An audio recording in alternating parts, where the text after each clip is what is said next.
ताजमहल दुनिया के 7 अजूबों में से एक। लेकिन इस बेहतरीन 42 एकड़ में फैले हुए स्मारक को सिर्फ एक आकर्षक इमारत समझना बहुत बड़ी भूल होगी। इस नए एक्सप्लेनेटर में हम आपको बताएंगे कि इसके पीछे कितने चौंका देने वाले रहस्य और एक बेहद दिल दहला देने वाली ऐतिहासिक कहानी छिपी हुई है। तो चलिए बिना किसी देरी के शुरू करते हैं। अब जरा स्केल और खर्चे का अंदाजा लगाइए। इस 400 साल पुराने संगमरमर के मकबरे की आज के वक्त में कीमत लगभग $1 बिलियन आंकी गई है। जी हाँ, यानी 8,000 करोड़ रुपए से भी ज्यादा। इस असंभव से ढांचे को जमीन पर उतारने के लिए 20,000 मजदूरों ने लगातार 22 सालों तक अपना खून पसीना एक किया था। तो चलिए सबसे पहले बात करते हैं इस स्मारक के छुपे हुए रहस्यों की। इतिहास में जाने से पहले इन चौंका देने वाले आर्किटेक्चरल इल्यूजन्स को समझना बहुत जरूरी है। मुगल इंजीनियर्स ने बड़ी चालाकी से इसमें एक ऑप्टिकल इल्यूजन फिट किया था। होता क्या है कि जब इस इमारत को मेन गेट के बिल्कुल पीछे से देखा जाता है तो ये बहुत विशाल लगती है, लेकिन जैसे जैसे कोई गेट की तरफ आगे बढ़ता है ये इमारत अजीब तरह से अपने आप आकार में सिकुड़ती हुई यानी छोटी महसूस होती है ना कमाल की बात। और इनकी शानदार इंजीनियरिंग का एक और नमूना इन 4 पिलर्स में दिखता है। देखने में ये बिल्कुल सीधे लगते हैं, पर दरअसल इनको थोड़ा बाहर की तरफ झुकाकर बनाया गया है। ऐसा इसलिए किया गया ताकि दूर से देखने पर आंखों को ये एकदम सीधे लगने के साथ साथ भूकंप आने पर सिर्फ बाहर की तरफ ही गिरें, जिससे जो 40 मीटर ऊंचा विशाल मेन डोम है उस पर एक खरोंच तक न आए। अब इन रहस्यों से थोड़ा आगे बढ़ते हैं और इसकी दूसरी कड़ी पर आते हैं, एक बेहद मानवीय पर दर्दनाक शाही प्रेम कहानी। आखिर इस $1 बिलियन प्रोजेक्ट की नींव कैसे पड़ी? कहानी साल 1607 से शुरू होती है। प्रिंस खुर्रम के 15वें जन्मदिन पर उन्हें सोने और हीरों से तोला जा रहा था, तभी उनकी मुलाकात मुमताज से हुई।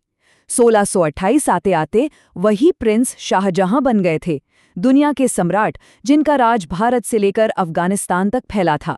लेकिन 1631 में सब कुछ बदल गया। अपने 14वें बच्चे को जन्म देते समय मुमताज की अचानक और बेहद दर्दनाक मृत्यु हो गई। मुमताज की आखिरी ख्वाहिश थी कि उनकी कब्र दुनिया के सबसे खूबसूरत मकबरे में बनाई जाए। इस सदमे ने शाहजहां की दुनिया बिल्कुल उजाड़ कर रख दी थी। उन्होंने 8 दिनों तक अन्ना का एक दाना नहीं खाया और आने वाले 2 सालों तक संगीत और परफ्यूम जैसी चीजों से पूरी तरह दूर रहे। उन्होंने अपना पूरा खजाना, अपना पूरा साम्राज्य बस इस एक आखिरी ख्वाहिश को पूरा करने में झोंक दिया। लेकिन क्या इतना विशाल मकबरा बनाना इतना आसान था? आइए देखते हैं इस असंभव सी लगने वाली इंजीनियरिंग को। मुमताज के गुजरने के ठीक 6 महीने बाद ही निर्माण का काम शुरू हो गया, पर सबसे बड़ी चुनौती थी यमुना नदी के किनारे की नरम और दलदली मिट्टी। इतनी भारी इमारत वहां धंस सकती थी, तो इंजीनियर्स ने एक 4 कदम का जबरदस्त सॉल्यूशन निकाला। पहले सूखी मिट्टी आने तक गहरे कुएं खोदे गए, फिर उन्हें पत्थर और मलबे से भर दिया गया।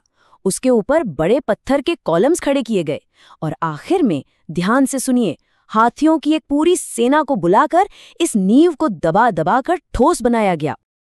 अब चूंकि उस जमाने में आधुनिक स्टील या कंक्रीट तो होता नहीं था, तो शाहजहां ने बड़े दिमाग से अपने पूर्वजों के मकबरों को कंबाइन किया। पिलर्स का डिजाइन उनके पिता के मकबरे से आया, इमारत का मेन कोर उनके दादा के मकबरे से लिया गया और जो विशाल डोम है वो उनके चाचा के मकबरे से प्रेरित था। इन सबको मिलाकर एक ऐसी आकर्षक डिजाइन तैयार हुई जिसने रिकॉर्ड्स तोड़ दिए। लेकिन जैसा कि अक्सर होता है, इस चमक धमक और परफेक्शन की एक बहुत भारी कीमत चुकानी पड़ी थी।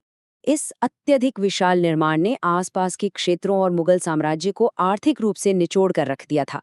इमारत के ढांचे के लिए लाखों ईंटें साइट पर ही पकाई जा रही थीं। हजारों मजदूरों के वहां बसने से लोकल लेवल पर खाने पीने की भारी कमी होने लगी। शाहजहां को मजबूरन आसपास के सभी क्षेत्रों का अनाज आगरा मंगवाना पड़ा और इन सब चीजों का नतीजा ये हुआ कि शाही खजाना एकदम तेजी से खाली होता चला गया।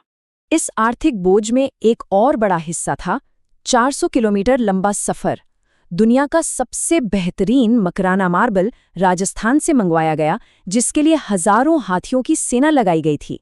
और एक हैरान करने वाली बात बताऊं, शाहजहां ने इस मार्बल पर पूरी तरह मोनोपोली यानी एकाधिकार कर लिया था। मतलब जब तक ताजमहल नहीं बन जाता, इस पत्थर को किसी और के खरीदने पर पूरी पाबंदी थी। अब इस स्लाइड पर जो चीज सबसे ज्यादा दिलचस्प है वो है इनकी सजावट का तरीका, जिसे पिएत्रा ड्यूरा कहते हैं।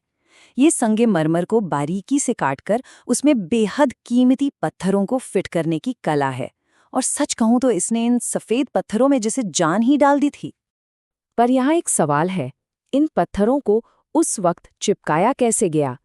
लेबोरेटरी टेस्टिंग से एक ऐसी एंशिएंट ग्लू रेसिपी का पता चला है जो किसी को भी हैरान कर दे। ये अनोखा मिश्रण शीरा, नींबू का रस और मार्बल पाउडर को मिलाकर बनाया गया था। सुनकर अजीब लगता है ना, लेकिन ये इतना मजबूत था कि आज भी ताजमहल की रेनोवेशन में यही पुराना तरीका इस्तेमाल होता है। और इसी बारीकी का नतीजा ये जादुई दृश्य है। ताजमहल दिन में 4 बार अपना रंग बदलता है। सूरज निकलने से ठीक पहले ये बिल्कुल काला लगता है। सूरज आने पर इस पर हल्का पीला और गुलाबी रंग छा जाता है। दोपहर के वक्त ये आसमान में चमकते किसी सफ़ेद मोती जैसा लगता है, और आखिर में सनसेट के वक्त पूरी इमारत गोल्डन यानी सुनहरी हो जाती है। पर हर खूबसूरत चीज़ का अंत हमेशा अच्छा नहीं होता। आइए देखते हैं इस कहानी का कड़वा और विडंबना से भरा आखिरी पन्ना। 1654 में आखिरकार ताजमहल का निर्माण पूरा हो गया। शुरुआत में शाहजहां हर साल मुमताज़ की डेथ एनिवर्सरी पर वहां जाते थे। इस खास दिन के लिए यमुना नदी की तरफ एक स्पेशल शाही प्रवेश द्वार बनाया गया था, जो उनके शाही परिवार के लिए बेहद खूबसूरती से तराशा गया था। लेकिन निर्माण के लगातार 22 सालों ने साम्राज्य की आर्थिक कमर तोड़कर रख दी थी।